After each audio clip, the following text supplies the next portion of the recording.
Hello guys, in this video I'm going to show you how to delete your account in the Nike app. But before that, don't forget to subscribe and leave a comment down below, because at 10,000 subscribers I'm going to show you my whole YouTube revenue statistics and growth strategy. So without further ado, let's just jump right into it. First we have to open up the Nike app. Here it opens up in the shop menu. In the top left corner there are three lines, we have to tap on those. Here at the bottom of the list there is settings. You have to tap on that.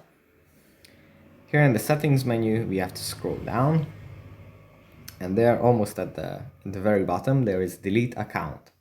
We tap on this. Then Nike asks about are we sure that we want to delete our account?